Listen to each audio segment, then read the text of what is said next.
کہا یہ اللہ تعالیٰ اس کی موت اس وقت تک نہ آئے جب تک کہ یہ حرام کاری میں مشہور نہ ہو جائے. یہ بد دعا دے دیا اس جلی کٹی ماں نے کہ بدنام نہ ہو اللہ کسی رانڈ کا طائفہ کا فاحشہ کا جب تک منہ نہ دیکھے اے اللہ تب تک اسے موت نہ دینا. آخر وہ ماں بیچاری چلی آئی. ایک دن ایسا ہوا کہ محلے والے شہر والوں نے ایک مشہور ہو گیا ایک فاحشہ عورت تھی اس کی عبادت سے سب لوگ حسد کرتے تھے بنی اسرائیل کے لوگ. انہوں نے کہا یار اس کو تیار کرو اور اس کو بدنام کرے. اب وہ آپس میں کھچڑی بنی. وہ فاحشہ عورت نے گئی جریج کے پاس اور اس نے اپنے آپ کو پیش کیا. اس نے انکار کر دیا کہ میں اللہ کا نیک بندہ ہوں میں یہ سب کام نہیں کرتا. اس کو تیش لگی اتنی حسین و خوبصورت عورت خود پیش کر رہی ہے اور اس کے بعد بھی وہ کچھ نہیں کر رہا ہے. اس نے کہا اچھا میں تجھے خبر لے دوں تو کتنا متقی ہے.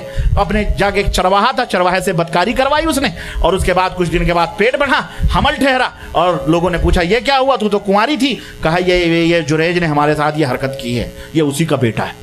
اب لوگ تو پہلے سے انتظار میں تھے اور جناب عالی لے کے ڈنڈے لے کے لٹھی جو کٹیا شریف پہ پہنچے ہیں تو خانقاہ شریف ڈھاپ آگے برابر کی اور دے جوتے دے چپل دے مار. جب مار پیٹ کے تب اس چلایا یہ کہتا بھائیو کیوں مار رہے ہو ہم کو سبب کیا وجہ کیا. تب لوگوں نے کہا سبب کیا ہے زناکار بدکار کٹیے میں فحش کاری کرتا ہے بدکاریاں کرتا ہے اور اس طرح کی حرکتیں کرتا ہے. کہا واللہ میں نے یہ حرکت نہیں کی ہے. کون ہے وہ؟ کہا یہ عورت اس عورت نے تو اس عورت کے ساتھ تو نے بدکاری کی ہے. یہ دیکھ گود میں اس کے بچہ ہے یہ وہی پیدا ہوا ہے.